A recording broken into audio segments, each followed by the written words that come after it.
반갑습니다. 수요일 점심시간 건강 강의 시작하도록 하겠습니다. 지난주에 저희가 이제 비타민 B에 대해서 공부를 했었는데, 들어보시니까, 공부를 해보니까 정말 비타민 B 꼭 먹어야 되겠다는 생각 너무 많이 들죠. 그리고 이제 제품 첫 시간에는 이제 프로틴에 대해서 또 공부를 했습니다. 그래서 아는 만큼 보인다고 제대로 하나씩 하나씩 제대로 알아가니까 훨씬 이 제품을 바라보는 나의 생각도 달라지고 다들 이렇게 저한테 피드백을 보내주시는 게 이렇게 좋은 건지 몰랐다. 그리고 정말 감사한 마음으로 먹어야 되겠다. 이런 말씀을 정말 정말 많이 하시더라고요. 진짜 이게 제대로 알면 뭐 이렇게 비교할 수도 없고, 그리고 필요성도 굉장히 진짜 뭐, 프로틴도 그냥 전 연령대가 다 먹어야 되고, 그다음에 비타민 B군도 진짜 전 연령대가 다 먹어야 되고, 특히 임신 전부터 이게 먹으면 그 베이비는 정말 이렇게 훌륭하겠죠, 그죠? 그래서 제가 오늘 세 번째로 어떤 제품을 할까 고민을 막 이렇게 하다가 우리가 뉴트라이트, 아메이 하면 다들 뭐 1번으로 생각하는 제품이 더블엑스입니다.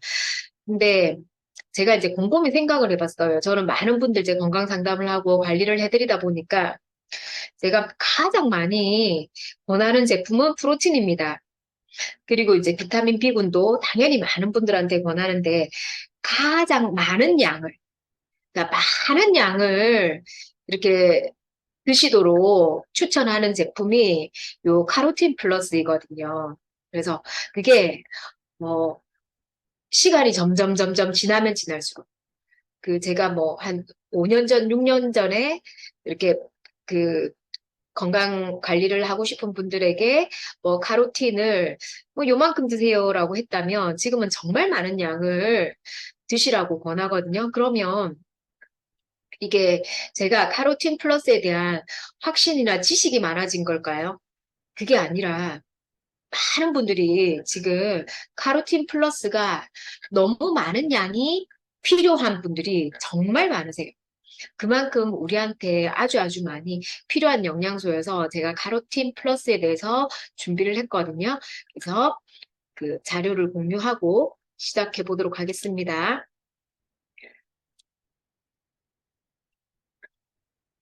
자, 카로틴 플러스. 항상 또 우리가 또 학구적인 스타일이라 어원이 중요하죠. 그래서 어원은 카로타라는 그리스어로 카로타입니다. 당근. 왜냐하면 당근에 이 카로틴이라는 성분이 굉장히 많이 들어있거든요. 그래서 이 카로틴은 그 비타민 A의 전구체입니다. 지난 시간에 우리가 비타민의 종류에 대해서 간단하게 공부를 했었죠. 그래서 그 지용성 비타민 세 가지, 비타민 A, 비타민 E, 비타민 K, 그 다음에 수용성 비타민 그 8가지 해서 우리 비타민 B군 7가지, 그리고 비타민 C 이렇게 있는데 그 비타민 A의 전구체입니다. 그럼 전구체는 뭐냐면 몸 안에 들어갔을 때 비타민 A가 필요하면 비타민 A로 바뀌고, 그리고 필요하지 않으면 그냥 카로틴으로서의 역할을 하는 겁니다. 이거는 지용성 비타민들은 이런 형태로 드셔주는 게 가장 안전하거든요. 그거는 제가 나중에도 알려드릴 텐데, 그러면 비타민 A의 효능, 우리 학교 다닐 때 또 시험 많이 봤습니다. 이거 외워가지고 비타민 A를 이제 많이 먹으면 야맹증, 그러니까 밤에 잘 안 보이는 분들한테 도움이 많이 되고요. 약시도 굉장히 도움이 많이 됩니다. 그래서 그 아가들은 태어날 때 그냥 약시로 태어나죠. 약시 원시로 이렇게 태어나서 점점 이제 정상 시력으로 회복하는데 도움이 많이 됩니다. 그다음에 안구 건강 회복에 너무 그 역할을 많이 하고요. 그다음에 촉촉한 피부의 역할을 많이 합니다. 그 비타민 A가 부족하면 피부가 많이 건조해집니다. 그리고 세포의 성장, 그러니까 세포 분열할 때 비타민 A가 정말 많이 쓰이거든요. 그래서 제가 임산부들한테 특히 임신 초기에 아주 많이 권하는 영양소가 카로틴 플러스이기도 합니다. 비타민 A의 전구체 그 형태로 있기 때문에 아주 안전하게 많이 드실 수 있고요.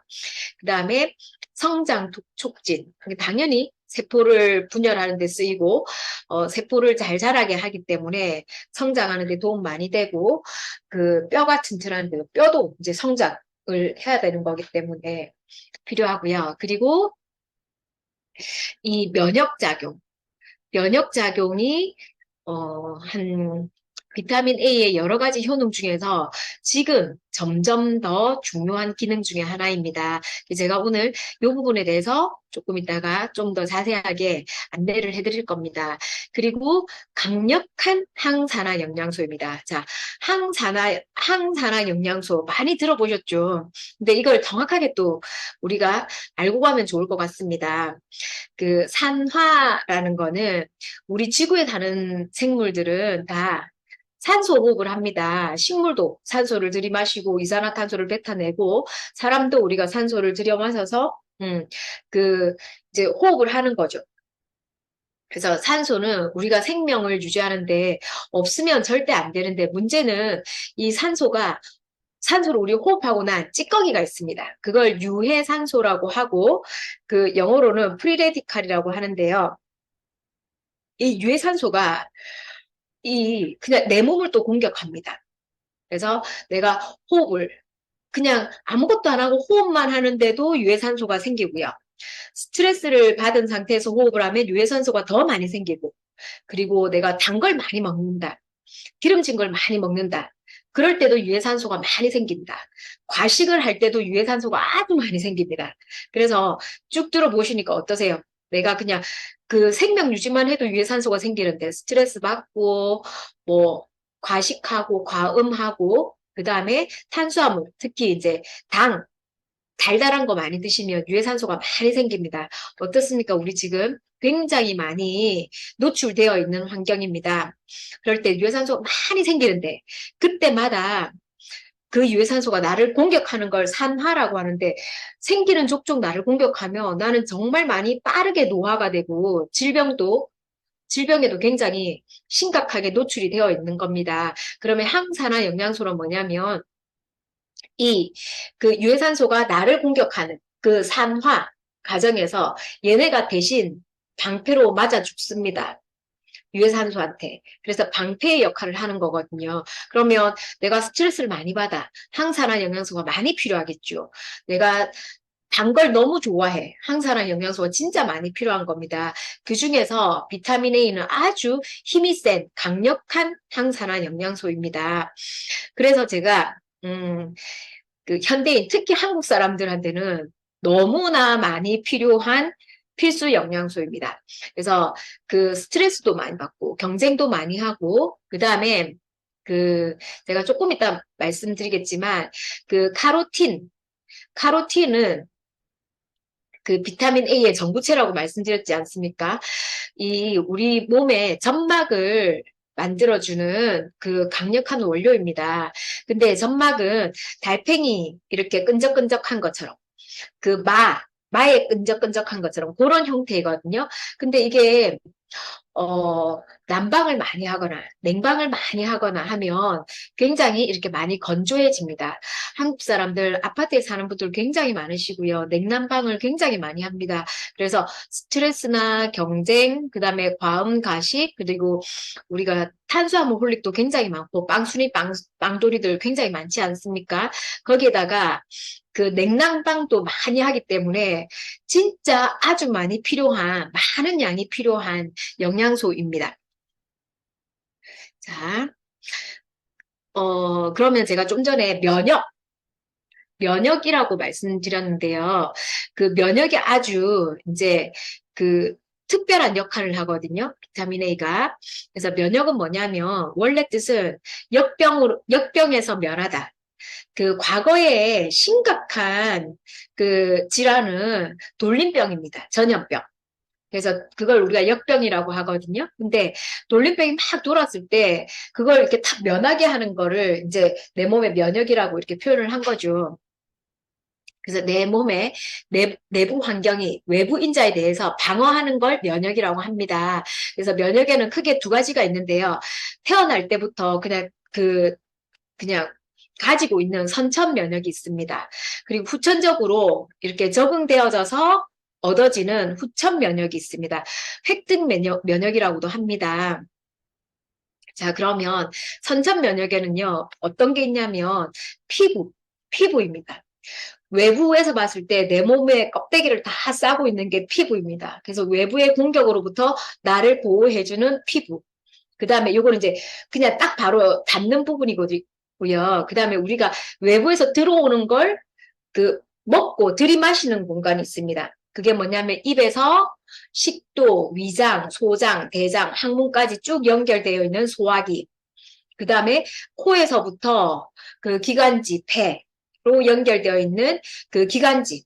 이게 전부 다 그 점막으로 되어 있거든요. 그래서 이 부분은 외부에서 들어오는 거를 바로 만나는 공간입니다. 그래서 점막, 점액, 이게 이제 점막 면역이라고 하고요. 눈도 마찬가지입니다. 눈도 외부랑 이렇게 오픈이 되어 있기 때문에 우리가 먼지가 들어가거나 하면 되게 따갑고 아프지 않습니까? 그래서 눈물 나지 않습니까? 그것도 점막 면역 중에 하나입니다. 그리고 그 면역 조직이 있는데요. 임파선, 편도선, 비장, 흉선 등등 있는데 제가 오늘 이런 것까지 자세하게 하면 언제 끝날지 몰라서 요거는 제가 그냥 읽어만 드리고요. 그 다음에 면역 세포들이 있습니다. 요 세포들은 실제로 면역을 내 몸을 이렇게 보호하기 위한 구체적인 행동을 하는 그런 그 세포들입니다. 그래서 요거는 이제 다 선천 면역이고요. 후천 면역은 뭐냐면 획득 면역이라고 해서 우리 예방접종입니다. 이제 감기를, 감기 말고 결핵을, 어, 접종을 하지 않습니까? 그럼 결핵균을 내 몸에 넣어주는 겁니다. 그래서 내 몸속에 결핵 균에 대한 어떤 정보가 없는데 그 정보를 넣어서 몸 안에서 이거에 대해서 맞서 싸워서 이길 수 있는 항원을 만드는 겁니다. 교육을 시키는 겁니다. 그걸 이제 후천 면역이라고 얘기를 하거든요. 그래서 왜 우리 코로나가 그 난리가 난 게 전 세계에서 처음으로 만난 바이러스입니다. 그래서 지구인이 이 코로나 바이러스를 몸 안에 이렇게 들어왔을 때 그거와 싸워 이기는 그 항체가 없어서 그래서 이거 백신이 만들어질 때까지 엄청나게 우리가 막 조심하고 그러지 않았습니까? 그게 이제 후천 면역입니다. 요즘은 아이들 예방접종 어마어마하게 하더라고요. 그건 다 내 몸 안에 이제 그 균이나 바이러스를 집어넣어가지고 그거에 대한 싸워서 이길 수 있는 걸 이제 교육을 시키는 게 후천 면역입니다. 근데 얘는 선천 면역이 진짜 8이라고 하면 후천 면역은 한 이 정도밖에 내 건강에 있어서는 그 정도 포지션밖에 되지 않습니다. 스페인 사람들이 아메리카 대륙 남미를 이렇게 발견을 하고 아주 빠른 시간에 정복을 했거든요. 무엇으로 정복을 했는지를 보면 그때 유럽 사람들은 총도 있었고 이런 생각을 하는데 정말 한순간에 진짜 얼마 되지 않는 스페인 군사들이 남미에 살았던 그 많은 사람들을 한꺼번에 이렇게 제압할 수 있었던 게 감기 바이러스입니다. 감기 바이러스. 유럽 사람들이 이미 가축을 키우고 했기 때문에 감기 바이러스에 대한 항체가 있었던 거죠. 그래서 그냥 이렇게 가축과 함께 건너갔을 뿐인데 남미는 너무 깨끗한 환경이어서 가축을 또 키우지 않았거든요. 그냥 사냥하고 살았었기 때문에 감기 바이러스에 대한 항체가 없었던 겁니다. 그래서 진짜 순식간에 스페인 사람들이 기침 한 번 했을 뿐인데 사람들이 그냥 몇백 명씩 그냥 바로 죽어나가는 겁니다. 감기에 걸려서. 그래서 지금 남미 사람들은 당연히 감기 바이러스에 대한 후천 면역이 있죠. 근데 처음에는 그게 없었기 때문에 그렇게 한순간에 막 이렇게 정복이 되었던 겁니다. 이해가 되셨죠? 그죠? 자, 그러면 선천 면역의 구조와 방어 기전에 대해서 제가 좀 설명을 해드리겠습니다. 방금도 설명드린 것처럼 피부, 소화관, 기도, 요생식로 이 네 가지의 공통점이 뭐냐면 다 외부와 접촉하는 겁니다. 그래서 피부는 그냥 딱 바로 이렇게 물리적으로 바로 만날 수 있는 장벽이고요. 그 다음에 소화관은 아까 말씀드린 것처럼 우리가 음식이 들어가면서 사실은 우리가 소화관, 그러니까 입에서부터 항문까지를 몸 밖이냐 몸 내부냐 이걸 가지고 많이 논란이 있는데 많은 과학자들이 이거는 몸 밖이다라는 표현을 쓰거든요. 그 내부. 또 이렇게 외부에서 들어오는 그 음식과 여러 가지 물질과 만나는 곳이고요. 그다음에 기도, 우리가 호흡했을 때 콧구멍부터 해가서 기관지 이렇게 그 폐에 공기가 이렇게 들어가는 그 통로, 이것도 다 외부랑 연결이 되어 있는 겁니다. 요 생식로, 그러니까 오줌이 다니는 길, 그다음에 생식기가 이렇게 여기도 다 외부하고 이렇게 오픈이 되어 있습니다. 그래서 감염이 잘 되는 곳이죠. 감염. 그래서 이 네 가지는 다 물리적 장벽이고 전부 다 점막으로 되어 있습니다. 그 내부가 전부 다 점막으로 되어 있습니다. 그래서 점막이 얼마나 내가 두툼하고 끈적끈적하고 많이 미끌미끌하느냐에 따라서 나의 물리적 장벽, 선천 면역이 강하냐, 약하냐, 그걸 결정을 하는 거죠. 그럼 이제 면역 세포, 면역 물질이 있는데요. 이거는 전부 뭐 어렵지만 이 아이들의 다 구성 물질은 단백질과 오메가3, 뭐 레시틴 이런 겁니다. 단백질은 그냥 세포 자체의 그 구성 성분이고요. 그 다음에 오메가3 같은 경우는 세포 껍데기를 이루는 건데 세포가 너무 작잖아요. 그러면 그 껍질이 차지하는 그 어떤 파트가 되게 많은 거죠. 그래서 내가 좋은 기름을 먹으면 나의 세포 껍데기는 아주 좋게 똘똘하게 이렇게 되어 있는 거고 나쁜 기름을 먹으면 이제 나쁜 기름으로 세포가 이제 형성이 되는 겁니다. 여튼 오늘 우리가 중요하게 계속 배워야 할 내용은 요 물리적 장벽, 점막 면역입니다. 점막 면역이 얼마나 튼튼하냐에 따라서 자, 요거 이제 방금 설명드린 입에서부터 식도, 위장 내부, 소장 내부, 그 다음에 대장 내부, 항문까지 여기 전부 다 비어있는 공간입니다. 비어있는 공간인데 요 벽이 전부 다 점막으로 되어 있고요.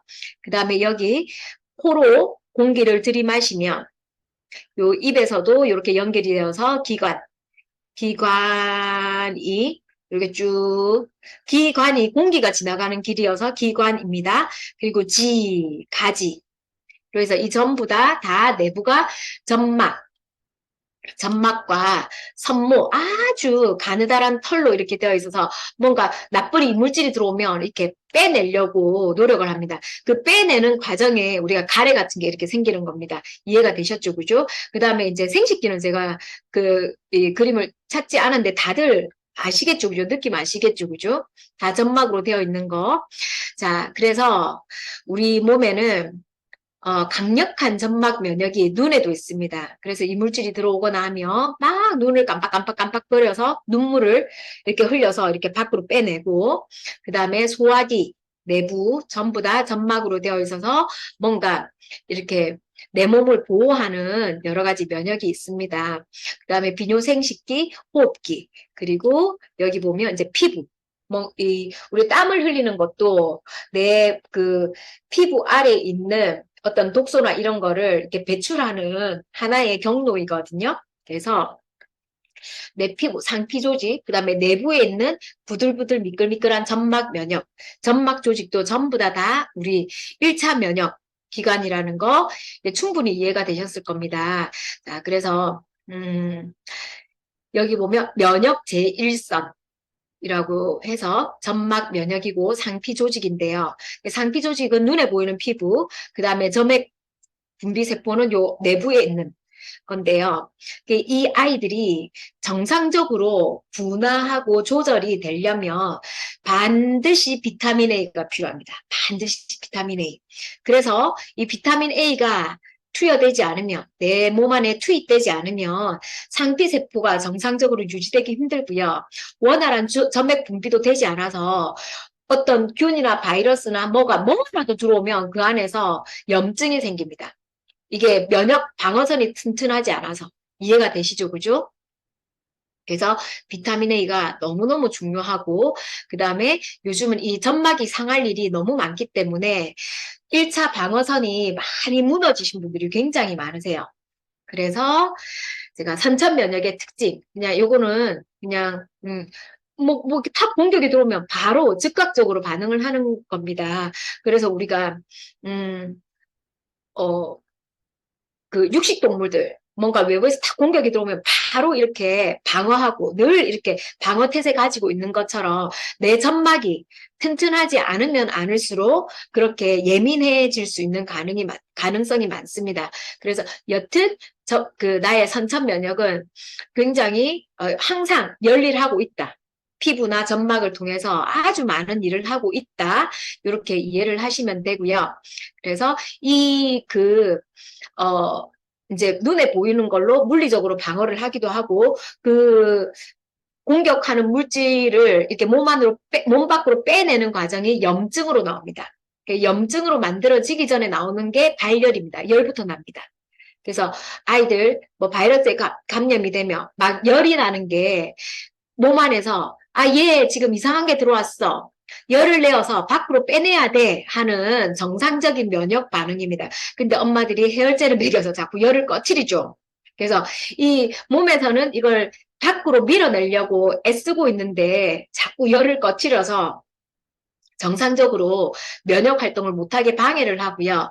그 다음에 그게 이제 좀 놔두면 염증이 됩니다. 그래서 뭐 편도선염, 인후염, 중이염, 염증 이게 염증을 일으켜서 또 몸 밖으로 빼내는 일을 합니다. 그래서 상처가 나면 응고가 되기도 하고 이런 겁니다. 자, 이제 면역에 대해서 좀 공부가 되면 이 비타민 A가 얼마나 감사한 그 비타민인지를 이제 이해가 되실 겁니다. 그래서 부족하면 이거 우리 열심히 배웠죠. 비타민 A가 결핍되면 뭐 야맹증이 걸린다. 옛날에는 안구건조 이런 게 잘 없었거든요. 근데 요즘은 그냥 안구건조가 굉장히 심합니다. 당연히 피부가 좋아지지 않겠죠. 피부가 이제 점점 건조해지고, 거칠어지고, 주름도 많이 생기고, 그럽니다. 딱딱해집니다. 각질도 많이 생기고, 그리고 그 여드름 같은 경우는 여드름균에 감염이 되는 거거든요. 당연히 여기가 튼튼하지 않으니 균이 많이 생겨서 감염이 많이 되는 거죠. 그리고 간하고 췌장이 약하신 분들이 공통적으로 비타민 A가 부족한 경우가 굉장히 많다고 합니다. 자, 요거는 이제 책에서 나오는 얘기고요. 그 다음에 1차 면역 장벽이 와르르 무너지겠죠. 비타민 A가 부족하면. 비타민 A가 들어가야지 아까 그 1차 선천 면역이 짱짱해지는데 부족하면 당연히 무너지겠죠. 그리고 비타민 A의 역할 중에 세포 분화, 세포 성장에 그 역할이 있기 때문에 잘 자라지 않습니다. 그리고 이 점막이, 소화기 내부 호흡기에 굉장히 많기 때문에 비타민 A가 부족하면 당연히 뭐 식도염도 잘 걸릴 것이고 위궤양도 이게 잘 생길 수 있는 환경이 되는 겁니다. 그리고 호흡기에도 염증이 굉장히 많이 생기겠죠. 비염부터 해서 다양한 점막이 건조하니까 그럴 수밖에 없겠죠. 그래서 이 점막이 튼튼하지 않으면 뭔가 적군과 아군을 구분을 잘 못하면서 다양한 자가 면역 질환의 원인이 되기도 합니다. 들어보시니까 비타민 A 일단은 어쨌든 꼭 먹어야 되겠다라는 생각이 드시죠. 자, 그리고 저는 많은 분들의 건강 관리를 많이 해드리면서 진짜로 점막이 건조하고 얇은 분들을 많이 봅니다. 뻣뻣하고 사막같이 건조하신 분들이 의외로 굉장히 많으세요. 이분들의 이제 특징이 음, 내 몸에 뭔가 외부로부터 이렇게 딱 지켜주는 방어벽이 얇다. 그러니까 쿠션이 없는 거예요. 쿠션이 없다 보니까 굉장히 예민하십니다. 감정적으로도 예민하시고, 그리고 후각도 예민하고, 미각도 예민합니다. 이게 발달이 된 거랑은 조금 다른 게 어떤 거냐면, 이런 거죠. 어, 똑같이 음식을 먹는데 혼자 당했다고 막 이렇게 냄새 난다고. 이거 좀 상한 것 같다고 하시는 분들 계십니다. 근데 그분들 진짜 그 음식이 상했다면 모두가 그걸 먹고 배탈이 나야 되죠. 근데 그분한테만 그런 냄새가 나는 겁니다. 상하지 않았는데 이상한 냄새가 난다라고 잘 느끼고요. 그래서 이분들이랑 있으면 온갖 희한한 냄새 이야기를 많이 하십니다. 그리고 미각도 조금 예민해서 못 먹는 게 너무 많습니다. 이거는 이래서 못 먹고 저거는 저래서 못 먹고 비린맛도 굉장히 과하게 느끼고 이런 예민하고요. 당연히 감정적으로도 예민할 수밖에 없겠죠. 그래서 비염이나 알러지 질환이 그냥 사시사철 이렇게 따라다닙니다. 왜냐하면 방어벽이 건조하고 뻣뻣하기 때문에 뭐라도 들어오면 먼지만 좀 들어와도 이런 분들은 막 염증이 생깁니다. 그냥 봄에 꽃가루가 날릴 뿐인데 결막염이 생기고 안구 건조가 너무 심하고 그 다음에 비염이 그냥 꽃가루일 뿐인데 비염이 생기고 그리고 여름 장마철이라면 또 뭐 꿉꿉하고 퀴퀴해서 또 염증 같은 게 또 생깁니다. 기분이 굉장히 안 좋고 그리고 장마가 끝나고 그 이제 아주 뜨거워지죠. 여름이 아주 불볕더위가 되면 또 에어컨 많이 켜서 그 찬 공기에 의해서 또 염증이 생깁니다. 피부가 건조해 죽고 에어컨 때문에 나 너무 힘들어 라는 분들이 굉장히 많으시죠. 그래서 힘들게 여름을 다 보내고 나면 가을에 찬바람이 붑니다. 찬바람이 불었을 뿐인데 또 염증이 생깁니다. 비염이 생기고 감기가 걸리고 막 그렇습니다. 계속 힘들죠. 낙엽이 지면 낙엽이 진다고 또 염증이 생깁니다. 그리고 이제 겨울이 되면 히터를 많이 켜고 난방을 많이 하기 때문에 안 그래도 약한 점막이 더 바싹바싹 마르게 됩니다. 히터를 켰을 뿐인데 한 공간에 같이 있는데 혼자만 얼굴이 너무 화끈화끈거리고 뜨거운 분들 그리고 그것 때문에 계속 재채기가 나오는 분들 이런 분들 그러니까 사시사철 불편하고 24시간 불편하신 분들이 굉장히 많으십니다. 그러다 보니 이분들의 그냥 공통점이 타인의 시선을 좀 의식을 많이 하는 분들이 의외로 많으세요. 이 점막이 건조하고 얇은 분들의 특징입니다. 그리고 생각도 많고 걱정도 많고 그리고 기분이 확 좋아졌다가 기분이 확 나빠져서 우울하기도 하고 기분이 너무 좋아지기도 하고 감정의 기복이 좀 심하신 분들이 의외로 많으세요. 피부가 당연히 이렇게 얇으니까 어떤 작은 상처가 나도 좀 이렇게 잘 낫지 않게 되고 그리고 이렇게 혈관 같은 게 잘 보입니다. 그리고 염증이 많이 나는데 뭐 호흡기뿐만 아니라 입 안에도 염증 분해염이 나서 늘 아프고 그다음에 입술에도 우리가 구순염, 구각염 뭐 이런 게 많이 생겨서 조금만 피곤해도 이런 데 막 뭐가 나서 좀 남들 보기에 또 지저분하고 또 남들 시선을 많이 의식하니까 그것 때문에 또 괴롭고 이걸 계속 무한 반복하십니다. 그리고 실제로 본인이 나는 비위가 너무 약해, 비위가 너무 약해 라고 하면서 비위가 약하니까 어떤 음식이 맛있냐면 첨가물 많고 그리고 달달한 거 많이 넣은 그 탄수화물, 면, 그다음 떡볶이 이런 거 되게 좋아하십니다. 그래서 탄수화물 홀릭들이 굉장히 많으시고요. 또 이분들의 제가 이렇게 쭉 보니까 점막이 건조하고 얇은 분들이 라떼를 굉장히 좋아하세요. 그러니까 커피를 커피로 즐기기보다는 라떼의 그 고소한 맛 요런 걸로 이렇게 즐기는 것 같습니다. 편식 당연히 심하고 그렇기 때문에 좀 비만인 분들도 많으세요. 점막이 건조하고 얇은 분들이 그리고 또 마른 분들은 격하게 또 말라 계십니다.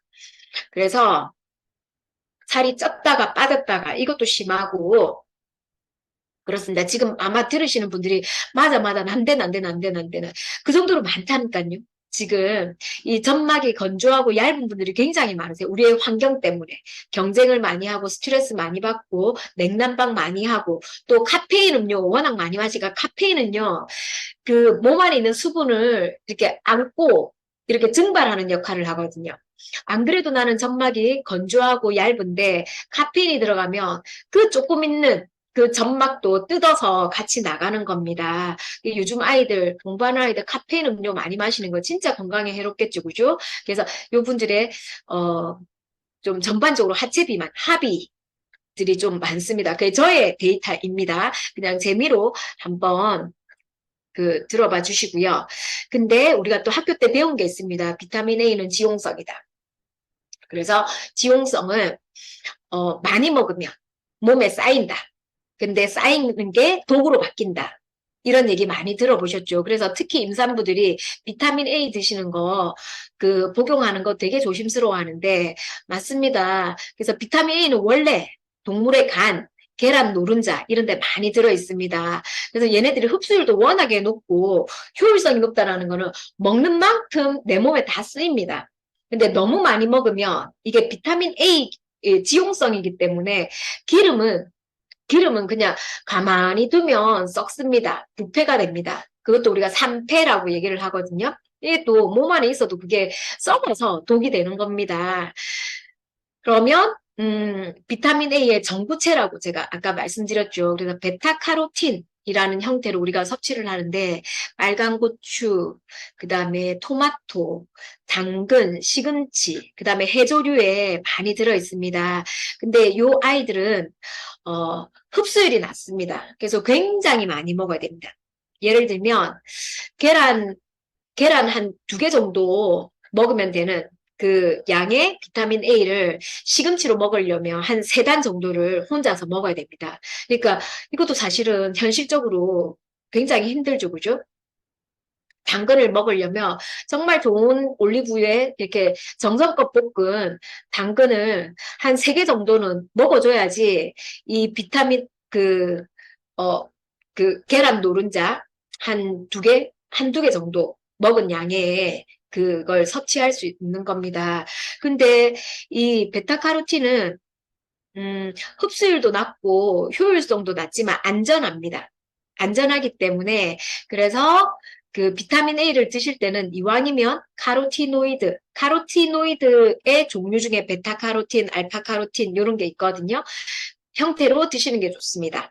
체내에 있는 독소나 중금속을 배출해줍니다. 당연히 그렇겠죠. 점막이 막 이렇게 미끌미끌 부들부들해지니까 이 나쁜 것들이 그냥 수르륵 미끄러져 빠지겠죠.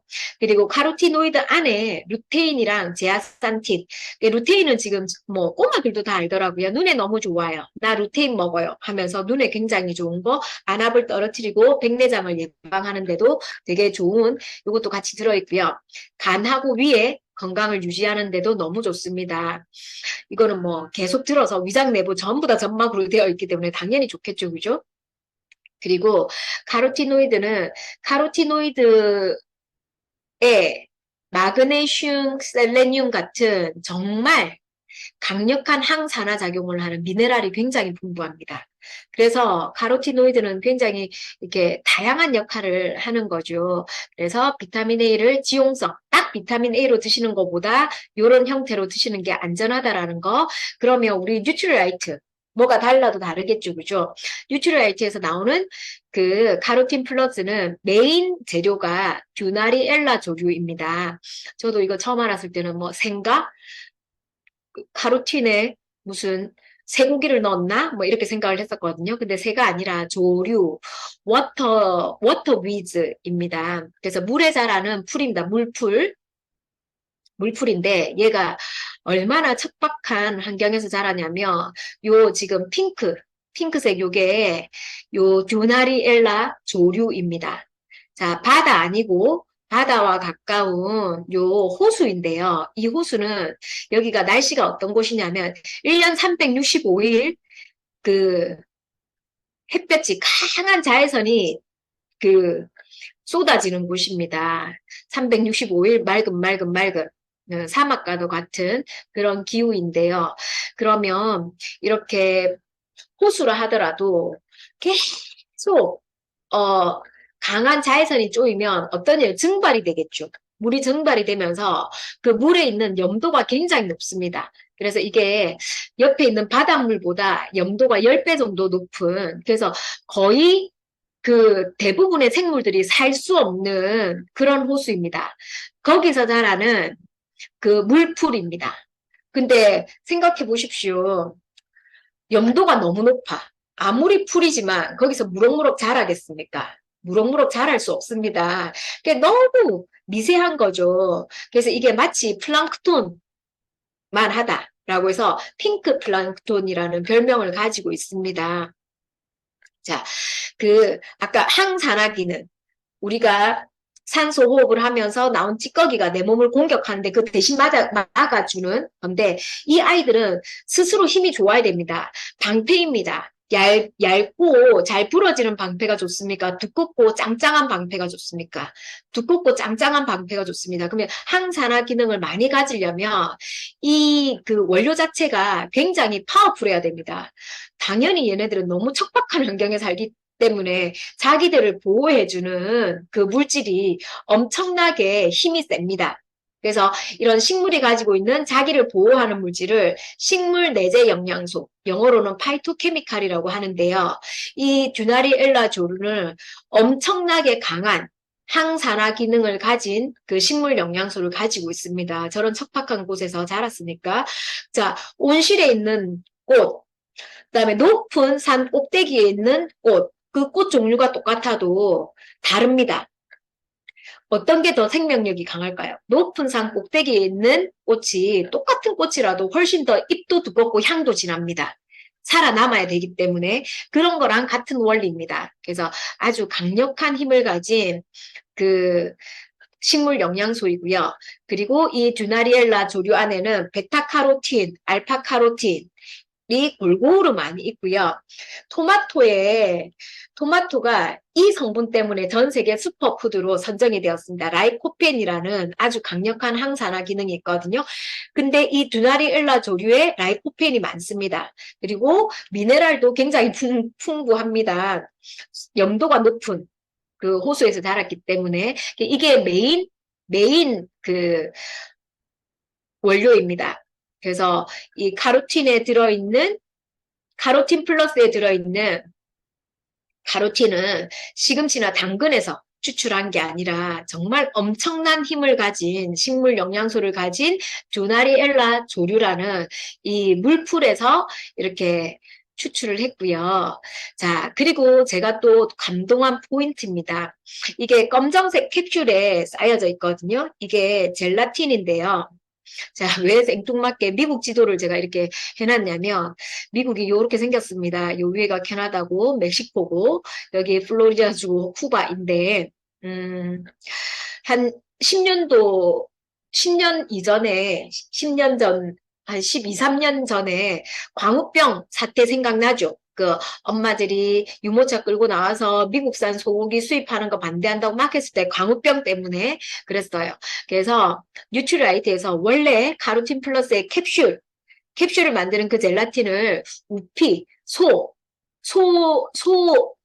껍질에서 나오는 젤라틴을 썼습니다. 근데 그때 미국 동북부 이쪽에서 광우병이 발생했습니다. 광우병이 발생했어요. 그래서 뉴트라이트는 어떤 결정을 했냐면 우리 제품들 중에 우피, 그러니까 속껍질을 이용한 젤라틴을 쓰는 제품을 전면 생산 중단을 했습니다. 생산 중단. 근데 뉴트라이트 농장은요, 여기 워싱턴주에 있고 캘리포니아주에 있고 이렇거든요. 농장 옆에 제조시설이 있는데 여기서 요 인근에 있는 농장들에서 우피를 그 공급을 받았는데 저 겁남원 동북부에 소들에서 광우병이 발생이 되었다고 그냥 제품 자체를 생산을 다 스톱을 한 겁니다. 이 진짜 너무 놀라운 일인데요. 정말 감동적인 일이거든요. 자, 여기서 여기까지 비행기로만 한 6시간 걸립니다. 그리고 뭐 만약에 소가 비행기를 타고 올 수 없으니 트럭을 타고 온다고 하면 거의 한 7박 8일 정도 소가 걸어서 오면 몇 달이 걸릴 그만큼의 거리거든요. 근데 여기서 소 몇 마리, 여기 농장, 일부 농장에서 광우병이 발생했다고 여기서 그 소 껍질로 그거 만드는 젤라틴이 들어가기 때문에 카로틴 플러스를 만들지 않았다. 자, 한국에 제가 소비자예요. 카로틴 플러스가 없으면 눈이 너무 따끔거리고 소화기가 너무 막 약해지는 게 느껴지고 막 갑자기 염증이 생기고 할 정도로 카로틴을 좋아하는 소비자예요. 얼마나 괴롭겠습니까? 근데 그 제품이 2년 정도 나오지 않았습니다. 그래서 2년간 뉴트라이트는 무엇을 했냐면 이 우피 말고 다른 원료로 이 젤라틴을 한번 만들어 보자 해서 2년간 가장 안전한 젤라틴을 연구해서 개발해서 그게 얼마나 안전한지 임상까지 다 끝내서 지금 이제 돈피, 돼지 껍질에서 이 젤라틴을 만들어서 이렇게 하거든요. 진짜 이거 대단한 철학이 뭐 철학은 대단할 수 있죠. 근데 그 철학을 지키고자 하는 엄청난 그게 없으면 할 수 없는 일입니다. 정말 감동적이지 않습니까? 자, 비행기 타고 우리나라에서 6시간 가면 있는 곳이 인도네시아, 자카르타 뭐 이런 데입니다. 말레이시아. 우리 말레이시아 농장에서 그런 일 생겼다고 한국에서 그거 하겠습니까? 절대 있을 수 없는 일이죠, 그죠? 이런 철학을 지킨다라는 거. 그 다음에 또 하나가 베스트 오브 사이언스. 그 철학이 베이스되어 있는 최고의 사이언스 과학인데요. 진짜, 뉴트라이트는 이런 게 감동입니다. 자, 카로틴. 카로틴 플러스가 뭐냐면, 요런 게 같이 플러스로 들어있다라는 겁니다. 카로틴만 들어있는 게 아니라, 카로틴이 내 몸에 가서 먹었을 때 제대로 뭐 일을 잘 할 수 있게.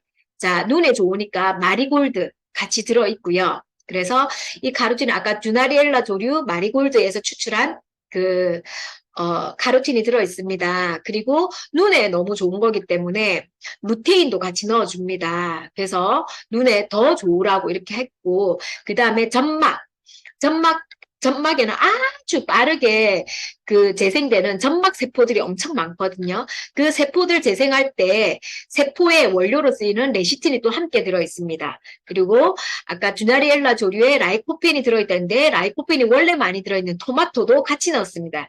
그래서 더 시너지가 생기라고. 그리고 얘네는 지용성이기 때문에 올리브유.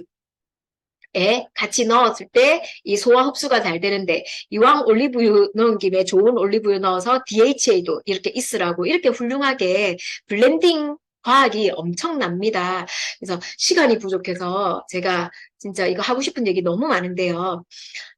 그 얘기는 다음 시간에 하도록 하겠습니다. 자, 함께 먹으면 너무 좋은 거. 점막은 이렇게 매일매일 거의 24시간 안에 재생이 되는데요. 이게 그 입 앞 내부 그 식도 내부 이런데 점막이 이렇게 형성이 될 때 잘 달라붙게 하는 게 있습니다. 그게 미네랄입니다. 그래서 미네랄이 풍부한 물 마셔주면 너무 좋고 칼슘, 마그네슘, 비타민 D도 요 카로틴이랑 함께 먹었을 때 훨씬 더 자기 역할을 잘 하게 됩니다. 흡수도 많이 하게 되고 그리고 장이 엄청나게 길기 때문에 그 안에 장점막이 길이도 길고 양도 엄청납니다. 그래서 장 내부가 튼튼하면 더 면역에 도움이 많이 되기 때문에 유산균, 그다음에 비타민 B, 그리고 아까 간 건강에도 관여를 한다라고 말씀드렸죠, 그죠? 그래서 간에 좋은 밀크시슬, 그리고 비타민 E를 함께 먹으면 지속력이 되게 높습니다. 이런 거 같이 드시면 좋은데 너무 부담스럽다 하면 요거 꼭 같이 드시길 바랍니다. 루이보스. 루이보스에는 이게 남아프리카 공화국의 어떤 산맥에서 여기도 진짜 척박한 환경에서 자란 그 루이보스로 차를 만들어서 이렇게 하는데요. 얘네는 그렇기 때문에 강력한 미네랄을 가지고 있습니다. 아주 다양한 미네랄. 그래서 점막이 잘 들러붙게 접착제 역할을 잘 하는 그 성분이 많이 들어있거든요. 그래서 루이보스티 너무너무 강추합니다. 자, 오늘 제 강의 이렇게 열심히 들어주셔서 너무 감사하고요. 어때요? 카로틴 플러스. 우리 아이도 너무 먹이고 싶다. 이거 좀 아이들이 잘 먹을 수 있는 제형은 없나? 막 이런 생각 많이 드시죠? 아이들도 아이들이지만 나부터 건강하는 게 너무 중요하거든요. 그래서 나의 정말 아까 다 해당이 되셨을 거라고 생각이 됩니다. 그래서 꼭 많이 챙겨 드시고 진짜 겉으로 보이는 피부도 팽팽하고 탱탱하고 그 다음에 속에 있는 점막도 이렇게 건강해서 그 정신도 편안하고 생각도 바르고 몸도 시끌시끌하지 않는 저도 되고 여러분들도 되시길 응원하겠습니다. 감사합니다.